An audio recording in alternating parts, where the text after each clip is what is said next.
As we're going ahead, life is going to be very uncertain. As an economic forecaster, all I can tell you with any great confidence at the moment is that any forecasts I do are likely to be wrong.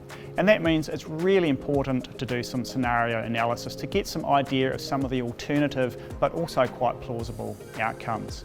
From an economics point of view, we've done 3 different scenarios.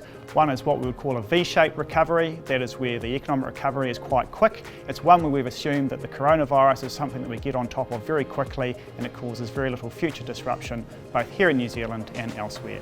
Our more central view is more of a U-shaped recovery, so it just takes a little bit longer for that recovery to get going, and that is one where, from a virus point of view, it takes a little bit longer for the global economy to get on top of. And the final scenario was more of an L-shaped recovery, so one where that recovery is longer getting going. It's one in which we would envisage coronavirus as something that is more challenging for us to get on top of here in New Zealand, and there may be periodic outbreaks that cause disruption, and it's the same around the rest of the world. So the global recovery and the domestic recovery are weaker. Now, the benefit of doing scenarios is it gives you a sense of what are some quite plausible outcomes and a wide range of potential outcomes at the moment. It will give you an idea of how you can plan to recognise those different scenarios, and you can also pre-think as well what will be some of the key actions from a strategic point of view you would take if you found yourselves down those different paths. And that will set you up very well for making some very thoughtful, very deliberate decisions down the track.